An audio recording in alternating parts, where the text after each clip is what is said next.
नमस्कार विद्यार्थी मित्रांनो. फर्स्ट इयर पॉलिटेक्निकमध्ये ॲडमिशन घेतलेल्या सर्व महाराष्ट्रातल्या विद्यार्थ्यांसाठी आम्ही घेऊन येत आहोत बेसिक मॅथमॅटिक्स आणि बेसिक सायन्स ह्या दोन्ही विषयाचे ऑनलाईन म्हणजेच लाईव्ह प्लस रेकॉर्डेड बॅचेस. ज्या विद्यार्थ्यांना ह्या बॅचेस जॉइन करायचे असेल, त्यांनी डिप्लोमाला ह्या ॲपला डिस्क्रिप्शनमध्ये लिंक दिलेली आहे. तिथून ते डाउनलोड करू शकतात.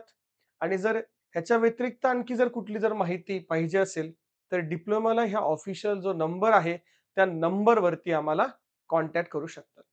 तर आज आपण सुरुवात करणार आहोत बेसिक सायन्स ह्या विषयाला. बेसिक सायन्स म्हटलं, की बेसिक सायन्समध्ये फिजिक्स बेसिक सायन्स म्हटलं, की बेसिक सायन्समध्ये 2 पार्ट आहेत. बेसिक सायन्स मध्ये 2 पार्ट आहेत. एक आहे लेकरांनो फिजिक्सचा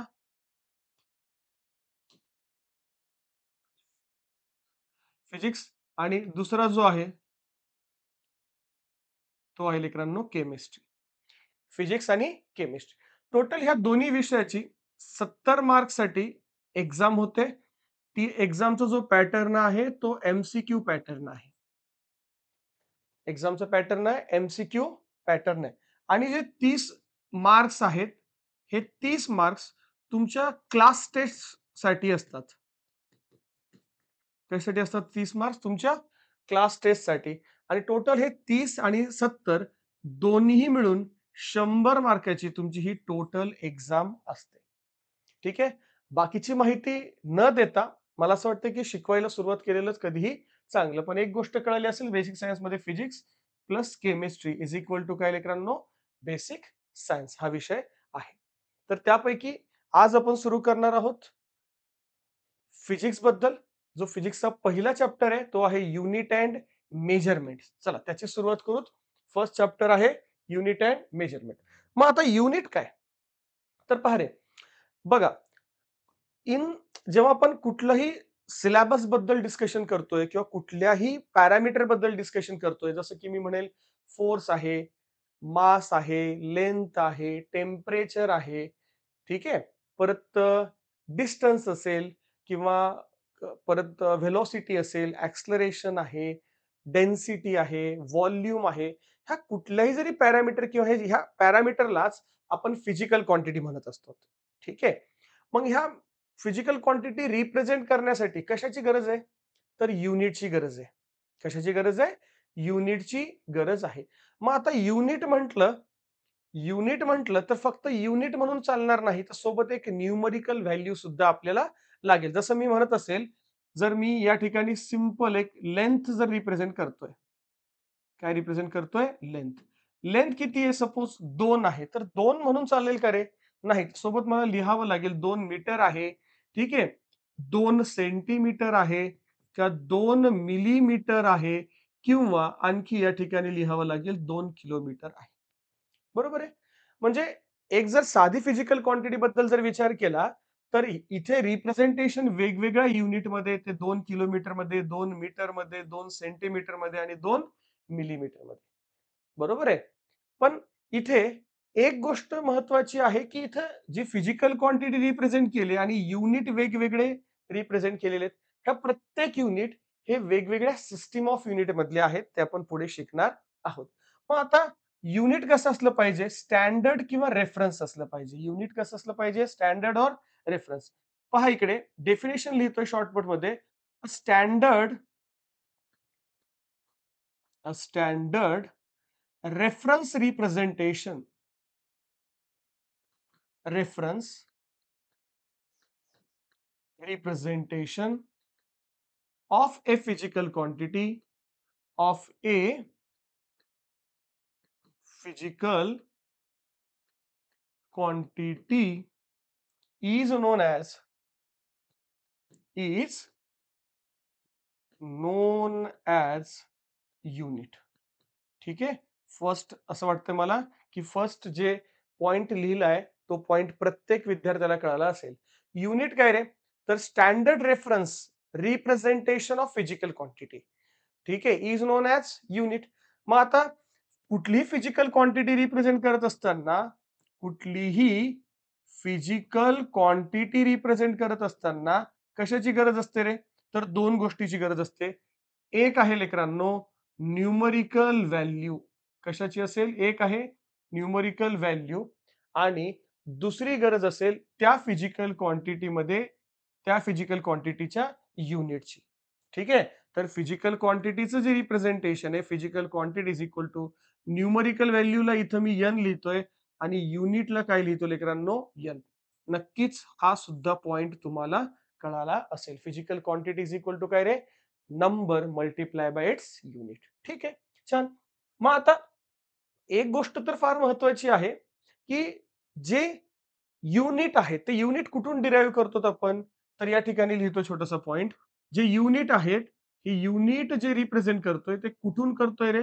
तर युनिट रिप्रेझेंट करतोय सिस्टम ऑफ युनिट मधून. कुठून रिप्रेझेंट करतोय? सिस्टम ऑफ युनिट मधून. ठीक आहे. पुढे पण डिस्कस करेल मी सिस्टम ऑफ युनिट म्हणजे काय. पण आता ज्या जे युनिट तुम्ही रिप्रेझेंट करताय, त्या युनिटच्या प्रॉपर्टीज काय-काय असल्या पाहिजे? तर सगळ्यात पहिली प्रॉपर्टी आहे unit must be well defined. Unit must be well defined. Well defined काय असलं पाहिजे? तर त्याचं अॅक्युरसी, येस, त्याचं प्रिसिजन हे कसं असलं पाहिजे लेकरांनो? कुठेही कुठल्याही लॅबोरेटरीमध्ये ठीक आहे, टेस्ट केलं तर ते काय यायला पाहिजे? प्रॉपर यायला पाहिजे. म्हणजे इन शॉर्ट वेल डिफाइंड असलं पाहिजे. ठीक आहे. मी परत डिटेल्स जेवढं तुम्हाला जेवढं गरज आहे तेवढंच एक्सप्लेन करण्याचा प्रयत्न करणार आहे. दुसरे लेकरांनो, the unit should not be change with time. Unit हे टाइमच्या रिस्पेक्टमध्ये चेंज झालं पाहिजे का नाही? टाइमच्या रिस्पेक्टमध्ये कसं असलं पाहिजे? कॉन्स्टंट.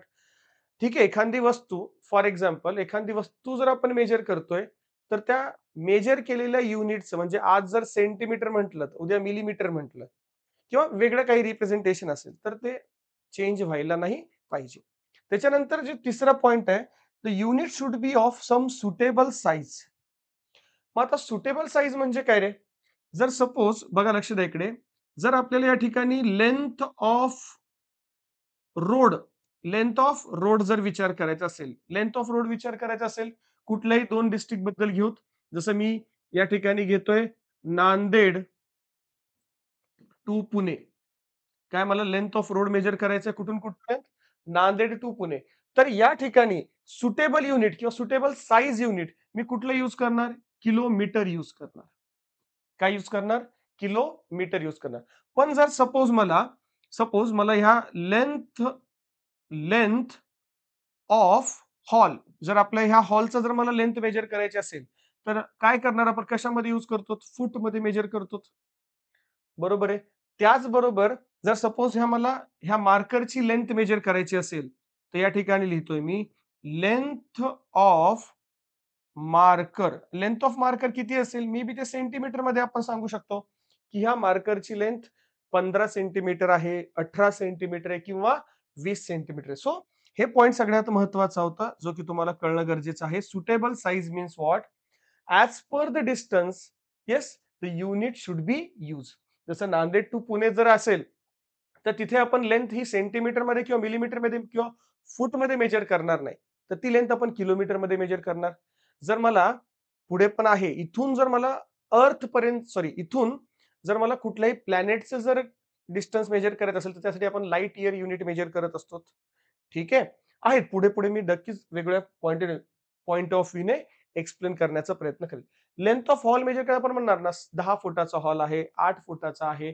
तर अशा प्रकारे आणि लेंथ ऑफ जर मार्कर असेल, तर नक्की आपण सेंटीमीटरमध्ये म्हणणार. त्या ठिकाणी असं म्हणणार नाही, की हा जो मार्कर आहे, ह्या मार्करची लेंथ 0.01 किलोमीटर आहे किंवा 0.02 किलोमीटर आहे.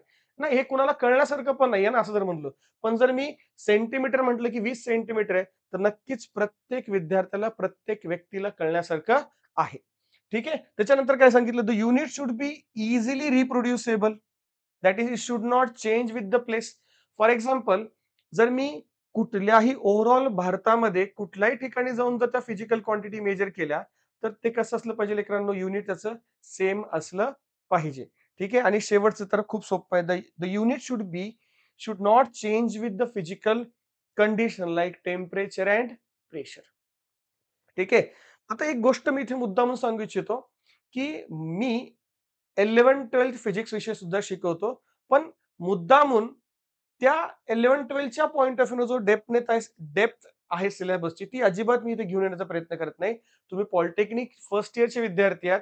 तुम्हाला जेवढं सुटेबल असेल नॉलेज, तेवढं सुटेबल नॉलेज देण्याचा प्रयत्न करत आहे. ठीक आहे? लक्षात ठेवत चला. आता पहा रे पुढे. मग आता एकदा गोष्ट कळाली सर, की फिजिकल क्वांटिटी रिप्रेझेंट करण्यासाठी काय लागतं आम्हाला न्यूमेरिकल व्हॅल्यू आणि काय लागतं रे युनिट. आणि युनिट कुठून रिप्रेझेंट करतो आपण? तर सिस्टम ऑफ युनिट मधून रिप्रेझेंट करतोय. तर जो नेक्स्ट आहे तो की सर सिस्टम ऑफ युनिट कुठले आहेत? तर सिस्टम ऑफ युनिट काय आहेत लेकरांनो? हे जे सिस्टम ऑफ युनिट आहेत, हे आहेत लेकरांनो स्टँडर्ड रेफरन्स. कशा आहेत?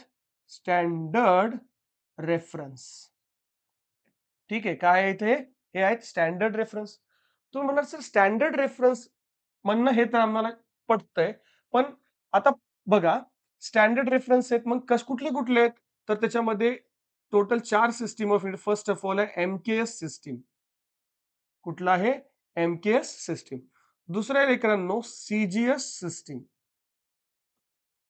त्यानंतर आहे एफ-पी-एस सिस्टम आणि सगळ्यात शेवटचं आहे सिस्टम इंटरनॅशनल. कुठला आहे? System international. Total 4 system of unit मध्ये आपण रिप्रेझेंट करू शकतो. मग आता तुम्ही विचार करा सर एम-के-एस म्हणजे काय? तर MKS M stands for metre, K stands for kilogram आणि एस स्टँड्स फॉर सेकंद. त्यानंतर सी-जी-एस आहे. सी-जी-एस म्हटलं की या ठिकाणी सेंटीमीटर, येस, जी म्हणजे ग्राम आणि परत एस म्हणजे सेकंद. परत एफ-पी-एस, एफ-पी-एस म्हटलं की काय रे लेकरांनो? फूट, पी म्हणजे पाउंड आणि एस म्हणजे सेकंद. ठीक आहे. तर टोटल जे सिस्टम ऑफ युनिट आहेत एम-के-एस, सी-जी-एस, एफ-पी-एस आणि सिस्टम इंटरनॅशनल ज्याला आपण काय म्हणतो लेकरांनो एस-आय म्हणतोय, की जे की ऑल ओव्हर द वर्ल्ड कुठेही जरी गेलात तर त्या फिजिकल क्वांटिटीचं मेजरमेंट त्याच युनिटमध्ये होतं. ते तुम्हाला मी पुढे सुद्धा एक्सप्लेन करेल नक्कीच. इथपर्यंत मला वाटतंय की प्रत्येक विद्यार्थ्याला कळतंय. आता लक्ष द्या, जो पुढचा जो पॉइंट आहे किंवा बरेच जण विचार करत असतील, सर तुम्ही असं आम्हाला काहीतरी शिकवलंय, फिजिकल क्वांटिटी फिजिकल क्वांटिटी बरोबर numerical value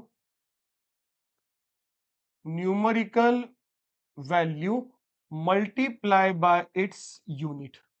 numerical value multiply by its unit. बघा किती छान पद्धतीने कळेल सगळ्यांनाच. Physical quantity is equal to numerical value म्हणजे एन आणि युनिट म्हणजे काय रे यू. चला कुठली तरी एक फिजिकल क्वांटिटी घेतोय. बघा या ठिकाणी रिप्रेझेंट करतोय. फर्स्ट एक्झाम्पल प्रत्येक विद्यार्थ्यांना कळायला पाहिजे.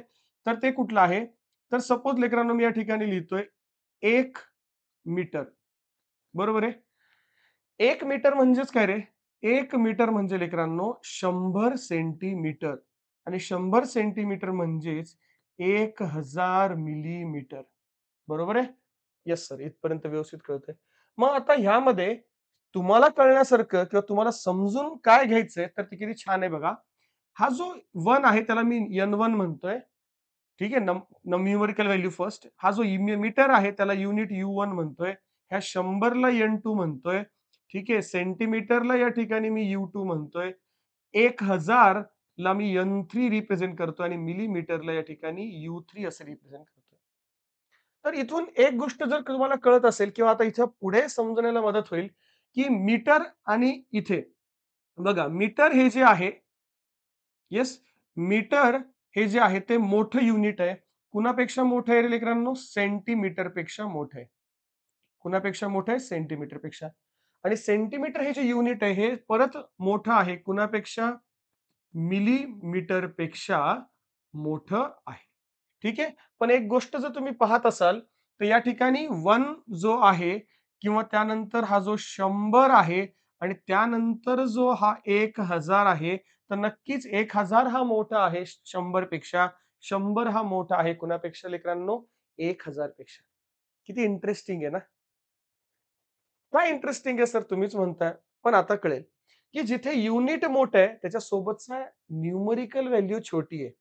परत युनिट लहान आहे, पण त्याच्यासोबतचं न्यूमरिकल व्हॅल्यू वाढली आहे. इथं युनिट मोठं आहे, पण एकच व्हॅल्यू आहे. इथं 100 आहे, युनिट लहान झालं, पण सोबतची व्हॅल्यू वाढली आहे. इथं परत युनिट लहान झाले आणि सोबतची व्हॅल्यू काय झाली रे? वाढली आहे. तर नक्कीच ही गोष्ट प्रत्येक विद्यार्थ्यांना कळाली असेल. बरं. दुसरं एक एक्झाम्पल घेऊत. दुसरं एक एक्झाम्पल घेतोय. बघा या ठिकाणी 1 किलोमीटर, 1 किलोमीटर म्हणजे लेकरांनो 1000 मीटर. 1 किलोमीटर म्हणजे किती रे? 1000 मीटर. ठीक आहे. 1 किलोमीटर म्हणजे 1000 मीटर. आता मला जर सांगा 1000 मीटर म्हणजे किती सेंटीमीटर? 1, 2, 3, 4, 5 सेंटीमीटर. ठीक आहे. कसं काय? तर बघा ना, एका मीटरला 100 सेंटीमीटर. तर 1000 मीटरला किती लेकरांनो? 1,00,000 सेंटीमीटर. जर परत मला ह्याला लिहायचं असेल, तर किती शून्य इथे ॲड करावं लागेल? 1, 2, 3 शून्य इथे मला परत ॲड करावं लागेल. पण मी लिहिणार नाही, एवढंच लिहितोय. ठीक आहे. इथं सुद्धा तुम्ही चेक करू शकता. या ठिकाणी सुद्धा युनिट कुठलं मोठं आहे रे? तर युनिट येस, परत ह्याला तुम्ही लिहू शकता N1, U1 त्याच्यानंतर N2, U2 बरोबर आहे. त्याच्यानंतर N3 आणि हे झालं लेकरांनो U3 बरोबर आहे? ठीक आहे. इक्वल टू साइन देतोय. इथे सुद्धा इक्वल टू साइन देतोय. आता मला तुम्ही सांगा, या ठिकाणी नक्कीच मी एक क्वेश्चन देणार आहे. त्या क्वेश्चनचं आन्सर मला कमेंट बॉक्समध्ये आलं पाहिजे. ते आपल्या ऑफिशियल ॲपवर असू दे किंवा डिप्लोमाला ह्या YouTube चॅनलवर जरी असेल तरी सगळ्यांचंच कमेंट येत राहिली पाहिजे. ठीक आहे? चला पहा रे. मग या ठिकाणी जो 1 आहे. बरं ठीक आहे. सगळ्यात पहिली युनिट लिहितो. किलोमीटर आता थोडं शॉर्टकट लिहितोय. किलोमीटर ठीक आहे. Kilometre, kilometre. किलोमीटर हे जे युनिट आहे, हे मोठं आहे. कुणापेक्षा मोठं आहे मित्रांनो? मीटरपेक्षा मोठं आहे. मीटर हे जे युनिट आहे, परत मोठं आहे कुणापेक्षा? सेंटीमीटरपेक्षा. येस सर, बरोबर आहे तुमचं. पण आता लक्ष द्या रे, 1 ही जी व्हॅल्यू आहे, परत इथे जी लिहितोय 1000 आणि त्यानंतर शेवटी इथे लिहितोय 1,00,000. तर 1,00,000 हे मोठं आहे कुणापेक्षा? 100 पेक्षा आणि 100 हा न्यूमरिकल व्हॅल्यू मोठा आहे कुणापेक्षा? 1 पेक्षा. ठीक आहे. परत तीच गोष्ट सांगण्यासारखी आहे. युनिट लहान आहे, पण सोबतची न्यूमरिकल व्हॅल्यू मोठी आहे. युनिट थोडंसं मोठं झालंय, न्यूमरिकल व्हॅल्यू सगळ्यात मोठं युनिट न्यूमरिकल व्हॅल्यू अगदी छोटी या ठिकाणी आहे. कळतंय? नक्कीच कळेल. खूप छान प्रकारे आहे. आता तुम्ही म्हणणार, "सर इथे ह्यांचा कुठे काही मीनिंग्स चेंज झाला का रे लेकरांनो?" नाहीये. प्रत्येक ठिकाणी, प्रत्येक पॉइंटला ह्यांचा मीनिंग तर सेम आहे ना. तुम्ही 1 मीटर म्हणा किंवा 100 सेंटीमीटर म्हणा किंवा 1000 मिलीमीटर म्हणा. सगळ्याचा अर्थ तर सारखा आहे. अर्थ कुठे बदललाय का? नाहीये. परत तुम्ही 1 किलोमीटर म्हणा 1 किलोमीटर म्हणा, 1000 मीटर म्हणा किंवा 1,00,000 सेंटीमीटर म्हणा, इथे कुठलाही मीनिंग चेंज झालेला नाहीये. याचा अर्थ हे जे व्हॅल्यूज आहेत त्या कशाच्या इक्वल आहेत लेकरांनो? कॉन्स्टंटच्या इक्वल आहेत. इथे ज्या व्हॅल्यूज आहेत ह्याला सुद्धा कशाच्या इक्वल आहे रे? कॉन्स्टंटच्या इक्वल आहेत. ठीक आहे. नक्कीच. चला पहा पुढे परत. आता इथे मी काय करतोय?